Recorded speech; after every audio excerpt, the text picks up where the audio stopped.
नमस्कार। ब्रेक के बाद खबरों में एक बार फिर से आपका स्वागत है और बात करते हैं सरायकेला जिले की। झारखंड के मुख्यमंत्री चंपई सोरेन 4 दिवसीय दौरे पर शनिवार को अपने विधानसभा सरायकेला पहुंचे। यहां मुख्यमंत्री सबसे पहले गम्हरिया के पिंडरा बेड़ा में ग्रामीणों से मिले। इसके बाद गम्हरिया में आयोजित झामुमो कार्यकर्ताओं की बूथ कमेटी की बैठक में हिस्सा लिया। गम्हरिया के एक निजी होटल में आयोजित इस बैठक को मुख्यमंत्री चंपई सोरेन ने संबोधित किया। गम्हरिया प्रखंड में 3 अलग अलग स्थान पर आयोजित बैठक में हिस्सा लेने के बाद मुख्यमंत्री रविवार को सरायकेला मुख्यालय में बूथ स्तरीय संवाद कार्यक्रम में हिस्सा लेंगे। वहीं 16 अप्रैल को जिले में आयोजित विभिन्न कार्यक्रमों में शामिल होंगे व भ्रमण करेंगे।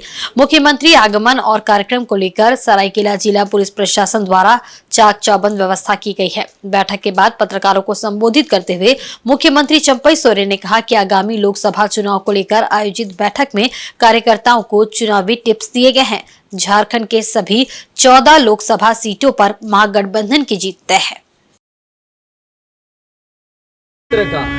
अरे हटिए वहाँ से 69 बूथ के हमारा बूथ समिति का सदस्य साथीगण मौजूद थे और आज का आसन्न लोकसभा चुनाव के प्रति में विचार किया गया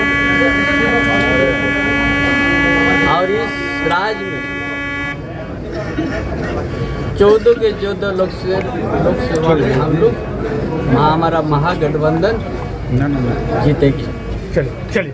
वहीं सरायकेला खरसपा जिला के ईचागढ़ प्रखंड क्षेत्र में चड़क पूजा के उपलक्ष्य में शिवालयों में श्रद्धालुओं की भीड़ उमड़ी। चड़क पूजा व हिंदू नव वर्ष पर प्रतिवर्ष की भांति इस वर्ष भी पूरी हिंसा सार्वजनिक प्राचीन महादेव मंदिर में पूजा अर्चना का आयोजन हुआ। यहाँ सुबह से ही श्रद्धालुओं का हुजूम उमड़ पड़ा था। लोग लाइन लगाकर घंटों अपनी बारी का इंतजार करते दिखे। प्राचीन काल से ही पूरी हिंसा महादेव मंदिर में नाया द्वारा ही पूजा कराया जा रहा है। यहाँ पंडित द्वारा पूजा अर्चना कराने का विधान नहीं है। दूर दराज के लोग चड़क पूजा के उपलक्ष्य में इस मंदिर में मन्नतें पूरी होने पर चढ़ावे के रूप में बकरा देने आते हैं। बताया जाता है कि यहाँ लोग 1-2 महीने तक धरना में बैठकर भोलेनाथ से अपनी इच्छित मनोकामना को पूर्ण कर ही घर लौटते हैं। सिद्धि के लिए भी श्रद्धालु यहाँ रहकर उपासना करते हैं। पूरी हिंसा शिवालय में शनिवार को दिन भर भक्तों की भीड़ लगी रही। वहीं चड़क पूजा के उपलक्ष्य में रात को 2 दलों के बीच छव नृत्य का भी आयोजन हुआ। आयोजन समिति के सुभाष महतो ने बताया कि इस मंदिर में परंपरागत रूप से चड़क पूजा का आयोजन होता है। यहाँ भारी संख्या में भीड़ उमड़ती है। लोगों की मान्यता है कि यहाँ मांगी गई मन्नत अवश्य ही पूरी होती है। सुबह से ही भक्तों, पुजारी और व्रतियों का भीड़ उमड़ पड़ी है। इस शिव मंदिर में लोग प्राचीन काल से ही पूजा अर्चना करते आ रहे हैं। इस प्राचीन मंदिर में बकरा का भी बलि होता है। यह मंदिर पर दूसरे गांव और दूर दराज से भी श्रद्धालु आते हैं और अपना मनोकामना के लिए पूजा अर्चना करते हैं। यह मंदिर हमारे पूर्वजों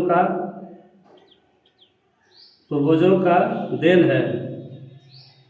इस मंदिर पर हमारे पूर्वज बहुत दिनों से पूजा अर्चना करते आ रहे थे और अभी हम हड़ताल पूरी हिंसा के ग्रामवासीगण भी पूजा अर्चना करते आ रहे हैं। इस मंदिर के मुख्य पुजारी हमारे पूर्वज के वंश कठिन चंद्र महतो पूरी हिंसा ग्राम के रहने वाले हैं। धन्यवाद। रांची स्थित गुरु नानक स्कूल में बैसाखी के उपलक्ष्य में विशेष दीवान सजाया गया। यहाँ अमृतसर से आए रागी जत्था ने शबद कीर्तन किया। इसके साथ साथ स्कूल में लंगर की व्यवस्था भी की गई थी। मालूम हो कि बैसाखी के साथ ही पंजाब और हरियाणा में फसलों की कटाई शुरू हो जाती है। सिख समुदाय के लोगों के बीच बैसाखी का धार्मिक और ऐतिहासिक महत्व है। वे इस त्योहार को बेहद खुशी और आनंद के साथ मनाते हैं। ये त्योहार पंजाबी नए साल की शुरुआत का प्रतीक है। बैसाखी के पर्व को पारंपरिक रीति रिवाजों के साथ मनाया जाता है। बैसाखी फसल, नई शुरुआत और सिख समुदाय की समृद्ध सांस्कृतिक विरासत का उत्सव है। इस महीने में रबी की फसल पककर पूरी तरह से तैयार हो जाती है और उनकी कटाई भी शुरू हो जाती है। इसलिए बैसाखी को फसल पकने और सिख धर्म की स्थापना के रूप में मनाया जाता है। ऐसा कहा जाता है कि इसी दिन सिख पंथ के गुरु श्री गुरु गोविंद सिंह जी ने सन 1699 में खालसा पंथ की स्थापना की थी। तभी से बैसाखी का त्योहार मनाया जाता है। इस दिन से सिखों के नए साल की शुरुआत होती है।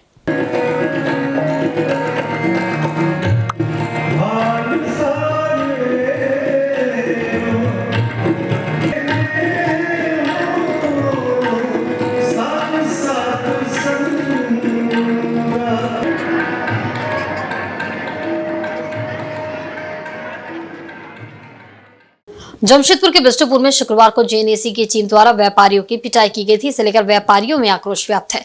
Singhbhum chamber of commerce and industries ने शनिवार को एक आपात बैठक की। इसमें आंदोलन की रणनीति बनाई गई। बैठक की अध्यक्षता कर रहे सिंहभूम चैम्बर ऑफ कॉमर्स के अध्यक्ष विजय आनंद मुनका ने बताया कि एक या दो व्यापारियों पर ये लाठीचार्ज नहीं किया गया, बल्कि पूरे शहर के व्यापारियों पर ये लाठीचार्ज किया गया है। व्यापारी सरकार को टैक्स देते हैं, सरकार के हर एक कार्य में आगे बढ़कर अपना समर्थन देते हैं। इसके बावजूद इस तरह की कार्रवाई उचित नहीं है। उन्होंने कहा कि सांची बाजार के फुटपाथ पर अतिक्रमण कर लिया गया है, प्रशासन उसे क्यों नहीं हटाता। बता दें कि शुक्रवार को जमशेदपुर एक्सचेंज की उड़नदस्ता टीम बिष्टुपुर के डायगोनल रोड से अतिक्रमण हटाने पहुंची थी। यहां व्यापारियों ने इस कार्रवाई का विरोध किया था। इसी से नाराज एक्सचेंज के पदाधिकारियों के निर्देश पर वहां मौजूद होमगार्ड जवानों ने व्यापारियों पर जमकर लाठियां बरसाई थी। हमारे भाई भतीजे कोई गलती भी करते हैं तो हम उनको चाटा मारेंगे, परंतु हम किसी और को चाटा मारने की इजाजत नहीं दे सकते। घटना के वक्त कुछ लोग ही वहां पर थे और घटना के बाद पूरा व्यापारी समाज उद्वेलित है, आक्रोशित है और कहीं ना कहीं ये कुछ लोगों पर लाठी नहीं बरसाई गई है। मेरा तो ये मानना है कि जमशेदपुर की इकोनॉमी पर लाठी बरसाई गई है, क्योंकि वीडियो से सिर्फ घटना की जानकारी हुई है और श्री सुनील सोनथालिया जी, जिनको हम लोग गोरू भैया के नाम से जानते हैं, वो यहाँ पर उपस्थित है। हम लोग चाहेंगे कि उनसे हम लोग अपने अपने लोग राय विचार दें, ताकि हम लोग किस तरह से एक सशक्त व्यापारी समाज होने का, एकजुट होने का संदेश दे सके। क्योंकि जिस तरह की घटनाएं हुई है, कल सबसे बड़ी आवश्यकता है कि हम लोग व्यापारी सब एकजुट रहें और अपनी एकजुटता का परिचय। वहीं मनोहरपुर रेलवे स्टेशन में जीआरपी के 2 हवलदारों द्वारा अवैध वसूली करने का मामला सामने आया है। इसका खुलासा राष्ट्रीय भ्रष्टाचार नियंत्रण एवं जन कल्याण संगठन ने स्टिंग ऑपरेशन के जरिए किया है। दोनों की शिकायत जीआरपी थाना प्रभारी से भी की गई है। अब दोनों हवलदारों पर कार्रवाई की तलवार लटक रही है। दरअसल राष्ट्रीय भ्रष्टाचार नियंत्रण एवं जन कल्याण संगठन को ये सूचना मिली थी कि मनोहरपुर में जीआरपी के द्वारा गरीब किसान और सब्जी विक्रेताओं से ट्रेन से सब्जी ले जाने के एवज में अवैध वसूली की जाती है। इस शिकायत पर संगठन ने शनिवार को स्टिंग ऑपरेशन कर ऑन ड्यूटी जीआरपी के 2 हवलदारों को सब्जी विक्रेताओं से अवैध वसूली करते हुए पकड़ा। इस दौरान बनाए गए वीडियो में सब्जी विक्रेताओं से पैसों की वसूली करते हुए जीआरपी के हवलदारों को साफ देखा जा सकता है। जिन जीआरपी हवलदारों पर यह आरोप लगा है, उनमें प्रमोद सिंह और विमलेश कुमार शामिल है। दोनों मनोहरपुर जीआरपी में तैनात है। जब भ्रष्टाचार नियंत्रण एवं जन कल्याण संगठन के युवा प्रकोष्ठ के राज्य निदेशक बसंत महतो ने आरोपी हवलदारों को कैमरे में कैद उनकी करतूतों को दिखाया तो दोनों भागने लगे। टीम ने दोनों को दौड़ाकर पकड़ा। इसके बाद मनोहरपुर जीआरपी थाना के पास तकरीबन 1 घंटे तक हाई वोल्टेज ड्रामा चलता रहा। बसंत महतो ने बताया कि सब्जी विक्रेताओं से 200 रुपए तक की वसूली की जाती है। जीआरपी प्रभारी से मामले की मौखिक और लिखित शिकायत की गई है। शनिवार की सुबह प्लेटफॉर्म संख्या 2 में कुर्ला शालीमार एक्सप्रेस ट्रेन के समय सब्जी वालों से दोनों आरोपी जीआरपी हवलदार अवैध वसूली कर रहे थे। इस मामले में रेल ओपी प्रभारी एतवा मुंडा ने कहा कि संगठन द्वारा उन्हें शिकायत मिली है। इस मामले में उचित कार्रवाई की जाएगी।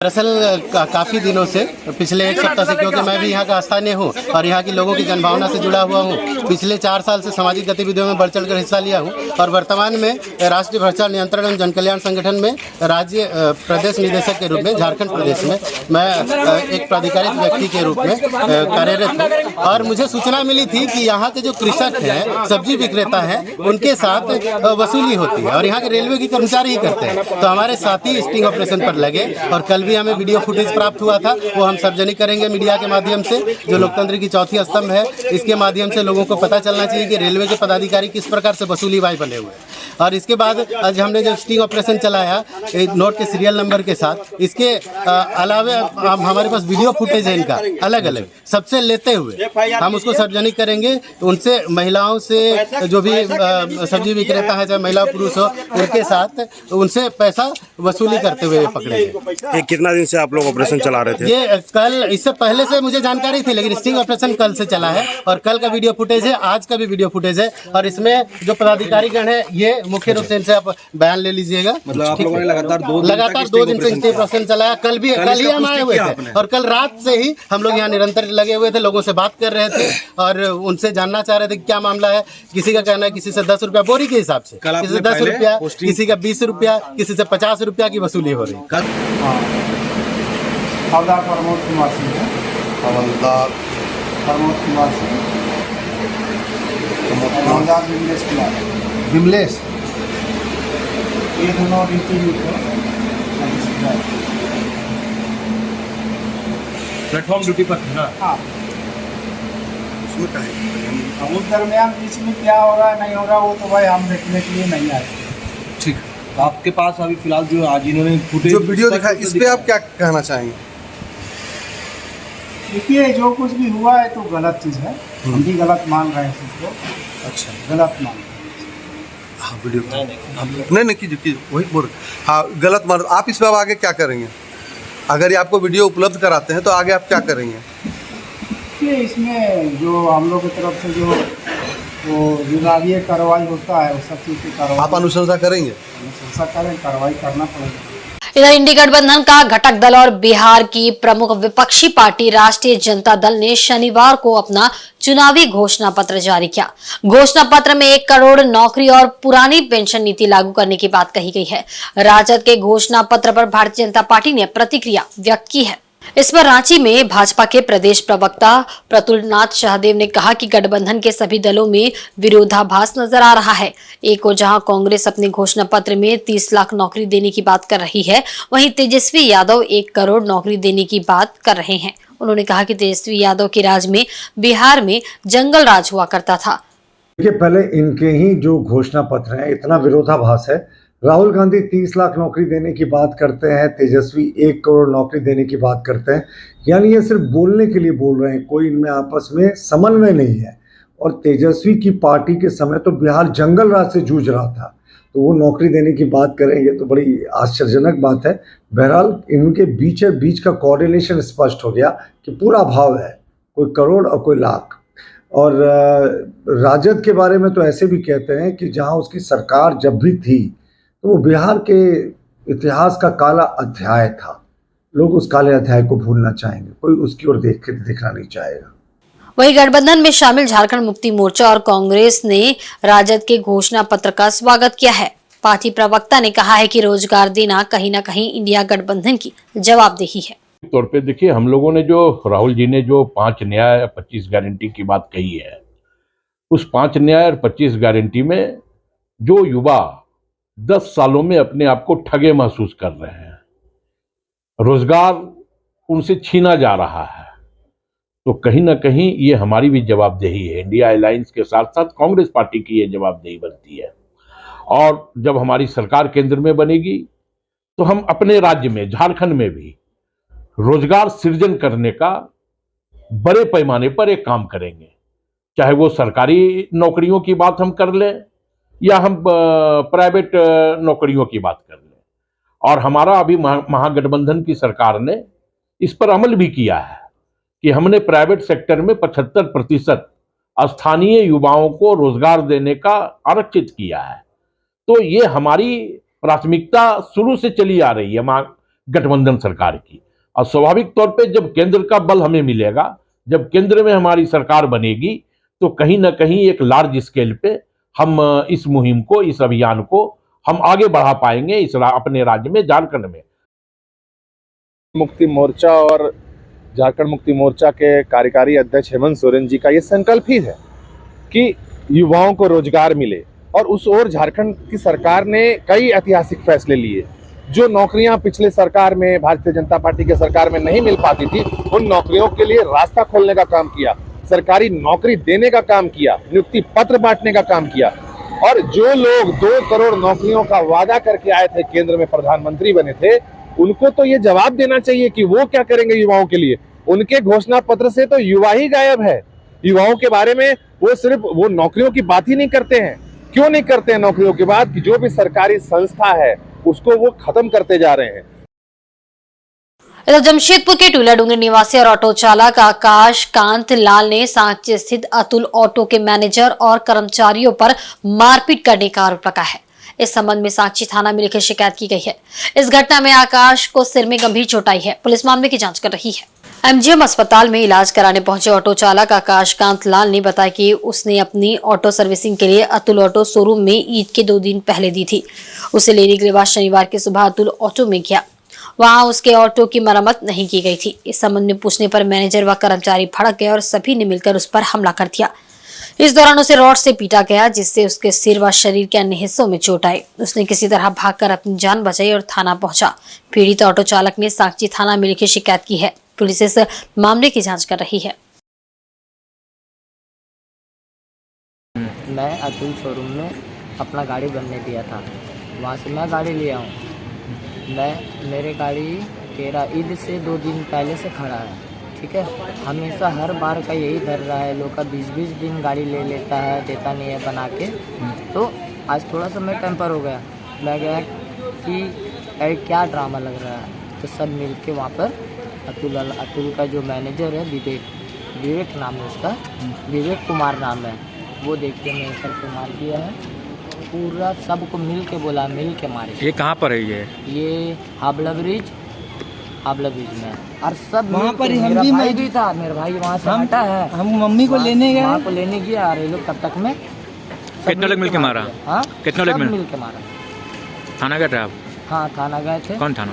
सांची थाना गए थे। इधर पश्चिमी सिंहभूम जिले के नोआमुंडी प्रखंड अंतर्गत टाटा स्टील के संग्राम साई कैंप स्थित क्वार्टर संख्या 5 में शुक्रवार देर शाम अचानक आग लग गई। इस घटना में घर में रखा सारा सामान जलकर खाक हो गया। टाटा स्टील के 2 दमकलों ने मौके पर पहुंचकर आग पर काबू पाया। आग लगी की सूचना मिलते ही नोआमुंडी थाना प्रभारी और टाटा स्टील के सिक्योरिटी हेड दल बल के साथ घटनास्थल पर पहुंचे। घटना के विषय में बताया जाता है कि संग्राम साई स्थित क्वार्टर संख्या 5 सुकुमार एंड सन्स के कॉन्ट्रैक्टर बुलबुल बोस के नाम से आवंटित है। घटना के दिन बुलबुल बोस जमशेदपुर गए हुए थे, जबकि उनके छोटे भाई सिद्धार्थ बोस शाम के समय नोआमुंडी साप्ताहिक हाट की ओर गए थे। क्वार्टर में उनकी नौकरानी घरेलू कामकाज में व्यस्त थी। तभी घर के भीतर अचानक बिजली मीटर के बोर्ड से चिंगारी निकलने लगी। देखते ही देखते आग पूरे घर में फैल गई। जब तक नौकरानी को समझ पाती तब तक काफी देर हो चुकी थी। आग लगी की इस घटना में कंपनी से संबंधित कागजात से लेकर सोफा सेट, अलमीरा, फ्रिज, टीवी के अलावा लाखों रुपए की घरेलू संपत्ति जलकर राख हो गए हैं। गनीमत रही कि किसी की जान नहीं गई और समय रहते आग पर काबू पा लिया गया। पश्चिमी सिंहभूम जिले के सेल अंतर्गत किरीबुरु एवं मेघाहातुबुरु के शहरी क्षेत्रों में कई वर्षों से सड़कों की स्थिति बेहद ही खराब है। कुछ एक स्थानों पर सड़कें बनी तो है, पर वह भी आधी अधूरी है। इसे लेकर लोगों में आक्रोश देखा जा रहा है। किरीबुरु के प्रोस्पेक्टिंग और मुर्गापाड़ा पूजा पंडाल के आसपास की सड़क नहीं बनने से लोग नाराज है। लोगों का कहना है कि जब सेल की सभी क्षेत्रों में सड़क बन रही है तो इन सड़कों को क्यों नहीं बनाया जा रहा है। इस सड़क से भी सेल कर्मचारियों के साथ साथ आम लोग आवागमन करते हैं। सड़कें खराब रहने के कारण आए दिन लोग हादसों का शिकार होते रहते हैं। इन सड़कों पर स्ट्रीट लाइट की भी व्यवस्था नहीं है। इसी को लेकर विभिन्न दलों के द्वारा हस्ताक्षर अभियान चलाकर सेल प्रबंधन को ज्ञापन सौंपा गया। इसके जरिए जहां सड़कें नहीं बन रही है वहां भी जल्द से जल्द सड़क बनाने की मांग की गई है। दूसरी तरफ सड़क बनने से सड़क तो ऊंची हो रही है, लेकिन उसके ढलान को सड़क के किनारे से नहीं जोड़ा जा रहा है, जिसके कारण सड़क किनारे क्वार्टरों में रहने वाले लोगों को आवागमन में भारी परेशानी का सामना करना पड़ रहा है।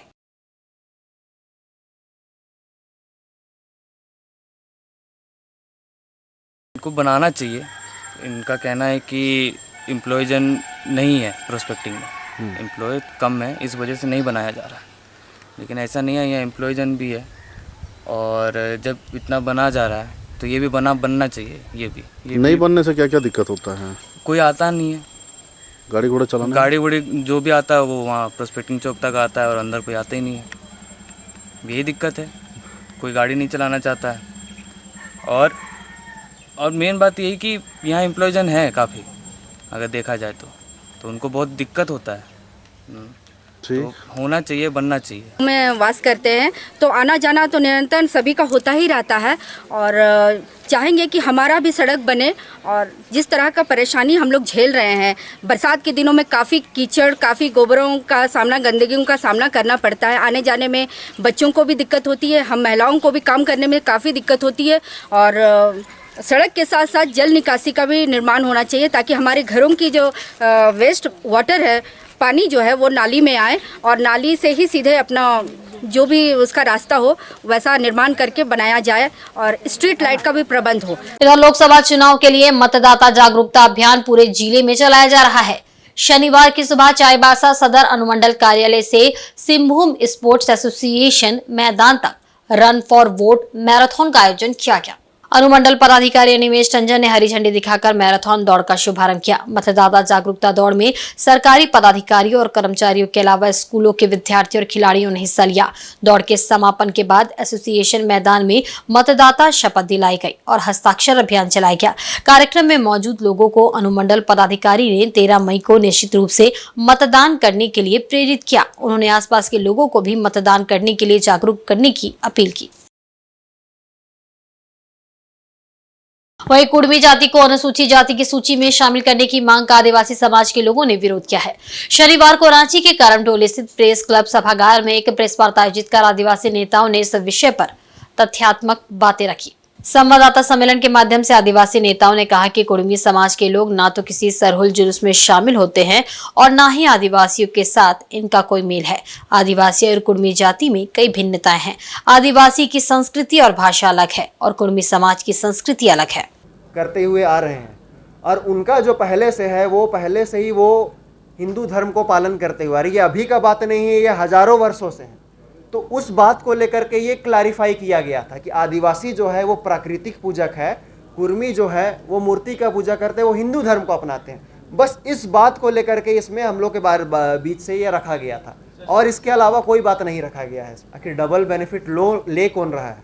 पहला बात हम लोग को ये स्पष्ट होना चाहिए कि भारत का संविधान अनुच्छेद 25 कहता है कि हम किसी भी धर्म को अपना सकते हैं और उसका प्रचार प्रसार कर सकते हैं। पहला पॉइंट। दूसरा बात, हम लोग को जो रिजर्वेशन मिलता है वो जातीय आधार पे मिलता है, ना कि धर्म के आधार पे मिलता है। और जाति जो है, हम जिस जाति में जन्म लेते हैं हम उसी जाति में हम मरते भी हैं। सो धर्म बदलने से जाति नहीं बदलती। ये सुप्रीम कोर्ट का भी ये स्पष्ट ये जजमेंट आ चुका है। तो मुझे नहीं लगता है कि इस पे किसी भी तरह का टिप्पणी करना चाहिए, क्योंकि अनुच्छेद 25 ही कहता है कि आप किसी भी धर्म को अपना सकते हैं और उसका प्रचार प्रसार कर सकते हैं। तो इसमें मुझे नहीं लगता है कि कोई मतभेद होना चाहिए और हम उनके धर्म के विरोध में नहीं है। मेरी बात बताऊँगा, समझिए ये समाज की मांग नहीं है, कुर्मी समाज की मांग नहीं है कि आदिवासी बनाए जाए, कुछ नेताओं की मांग है। इसके पीछे का मकसद समझना होगा। आज़ादी के 70 साल के बाद पिछले 4-5 सालों से ये मांग क्यों किया जा रहा है? ये मांग स्वतंत्रता के पहले होता या उसी समय बात होता तो बात अलग था, लेकिन लंबा समय बीतने के बाद कुर्मी या कुर्मी समाज के लोगों द्वारा ये मांग कभी नहीं किया गया, लेकिन चंद नेताओं के द्वारा ये मांग किया गया कि आदिवासी बनाए गए। इसका एक ही मकसद है कि कैसे जल जंगल जमीन और आरक्षण, खासकर यहाँ के विधानसभा और लोकसभा सीट पे पहुँच सके। कहीं ना कहीं जो संविधान के द्वारा आदिवासियों को जो रिजर्व आरक्षण दिया गया है उसमें आना कहीं न कहीं कुर्मी नेताओं को लगता है कि इससे मेरा हित हो जाएगा। मैं हमेशा कहता हूं कि आप जो समाज से हैं, आप अपने को शिवाजी का वंशज बोले, आप राजा भोज का वंशज बोले, पटेल का वंशज बोले, आपने क्षत्रिय महासभा का गठन किया, कहीं न कहीं आपका संबंध क्षत्रिय समाज से रहा है और जिस रूप में आपने आपको दिखाने का प्रयास किए हैं। लेकिन झारखंड बनने के बाद विगत 4-5 सालों में कुछ कुर्मी समाज के नेताओं द्वारा ये माहौल क्रिएट किया गया कैसे हम आदिवासी बने, लेकिन कहीं ना कहीं ये आपसी तनाव उत्पन्न करेगा। कुछ झारखंड के आदिवासी मूलवासी लंबे समय से यहाँ निवास कर रहे हैं। वहीं घाटशिला जन अधिकार मंच की ओर से रविवार को डॉक्टर भीमराव अंबेडकर की जयंती धूमधाम से मनाई जाएगी। इसके लिए मंच की ओर से तैयारी पूरी कर ली गई है। शनिवार को मुसाबन स्थित अंबेडकर उद्यान की साफ सफाई एवं रंग रोगन किया गया। रविवार को पूरे देश समेत पूर्वी सिंहभूम जिले में भी बाबा साहेब डॉक्टर भीमराव अंबेडकर की जयंती मनाई जाएगी। इसे लेकर घाटशिला जन अधिकार मंच के मोहम्मद गुलाम के नेतृत्व में अंबेडकर उद्यान की साफ सफाई की गई। जयंती पर मुसाबनी बाजार स्थित अंबेडकर भवन से पदयात्रा निकाली जाएगी। इसका समापन अंबेडकर उद्यान में होगा। कार्यक्रम के माध्यम से बाबा साहेब डॉक्टर भीमराव अंबेडकर के सपने को साकार करने के उद्देश्य से नवोदय के परीक्षा में उत्तीर्ण 13 बच्चों को सम्मानित किया जाएगा। हम लोग इस साल जो है बहुत धूमधाम से मनाने का सोचे हैं। अभी जो साफ़ सफाई करेंगे, डेंटिंग पेंटिंग वगैरह कराना है और उसका बाद हम लोग यहाँ पे सजाएंगे और सजाने का बाद 14 तारीख को अंबेडकर भवन से हम लोग पद यात्रा निकालेंगे। सिद्धू कानू चौक होते हुए अंबेडकर पार्क पहुँचेंगे और यहाँ पे जो है 13 बच्चा को जो इस बार नवोदय में जो पास किया है उसको हम लोग सम्मानित का कार्यक्रम भी एक तो रखे हैं कि जिससे बच्चों को एक शिक्षा के लिए एक हिम्मत बढ़े और वो आगे और तरक्की करे। ये सोच अंबेडकर साहब का था कि शिक्षित बनो, संगठित रहो और संघर्ष करो। यही संदेश हम लोग पहुंचाना चाह रहे हैं। वहीं पूर्वी सिंहभूम जिले के घाटशिला अनुमंडल में सिख समुदाय के द्वारा वैसाखी का पर्व धूमधाम से मनाया गया। इस मौके पर लंगर का भी वितरण किया गया। मुसाबनी गुरुद्वारे में शबद कीर्तन का आयोजन हुआ, जिसके बाद सभी ने लंगर छका। खालसा पंथ की स्थापना का दिन और बैसाखी पर्व मुसाबनी 3 नंबर स्थित गुरुद्वारा में शनिवार को धूमधाम से मनाया गया। इस मौके पर गुरुद्वारा में अखंड साहिब का पाठ, अरदास, शबद कीर्तन, कथा पाठ किया गया। मौके पर काफी संख्या में सिख समाज के लोग उपस्थित थे। महिलाओं ने भी शबद कीर्तन में भाग लिया। कथा पाठ के बाद लंगर भी लगाया गया। बैसाखी पर्व पर विभिन्न कार्यक्रम का आयोजन गुरुद्वारा प्रबंधन कमेटी की ओर से सफलतापूर्वक किया गया। इसमें पहुंचे स्थानीय लोगों ने लंगर का आनंद उठाया। ये पर्व जो है वो ये खालसा पंथ की स्थापना के उपलक्ष्य में मनाया जाता है। हमारे 10वें गुरु श्री गुरु गोविंद सिंह जी महाराज जी ने 9 अप्रैल 1699 ईस्वी में खालसा पंथ की स्थापना की थी। सारी भीड़ में से 5 लोगों को चुनकर उनको अमृत पान करवा के 5 प्यारों की स्थापना की थी और फिर बाद में उन्हीं 5 प्यारों से अमृत खुद छका था और अपने भी अमृत पान किया था। इसीलिए गुरु गोविंद सिंह जी को कहा जाता है कि वाह वाह गुरु गोविंद सिंह आपे गुरु चेला, क्योंकि पहले वो खुद गुरु बन के उन्होंने खालसा पंथ को अमृत पान करवाया, उसके बाद उसी खालसा को अमृत गुरु मानकर उनसे अमृत पान खुद किया था। और ये खालसा धर्म की स्थापना की गई थी। मुग़ल आक्रांताओं का जब जुल्म ज़रूरत से ज़्यादा बढ़ चुका था, हिंदुस्तान पे बहुत जुल्म हो रहा था, उस जुल्म के अगेंस्ट में एक शहीदी फ़ौज को तैयार करने के लिए खालसा पंथ की स्थापना की गई थी और बाद में यही खालसा पंथ ने काफ़ी जुल्मों हद तक उनको साथ लड़ा था और बाकी उसके बाद इस तरीक़े से ये खालसा पंथ आगे बढ़ता चला गया, जो आज तक बढ़ता चला जा रहा है। और इसी के उपलक्ष्य में मुसाबनी गुरुद्वारा में साध संगत ने 3 दिन पहले से अखंड पाठ जी की आरंभता की थी, जो निर्विघ्न आज समापन हुआ है और इसके समापन के उपरांत शबद कीर्तन हो रहा है। उसके बाद सारी व्यवस्था की गई है, लंगर की व्यवस्था की गई है, गुरु का लंगर चल रहा है। सारी जनता जो भी आएगी, हर श्रद्धालु के यहाँ पर गुरु का लंगर दिया जाएगा और इस तरीके से इस पर्व को मनाया जा रहा है। और आज के बुलेटिन में बस इतना ही। कल फिर हाजिर होंगे कुछ नई खबरों के साथ। तब तक देखते रहें सार झारखंड न्यूज। नमस्कार।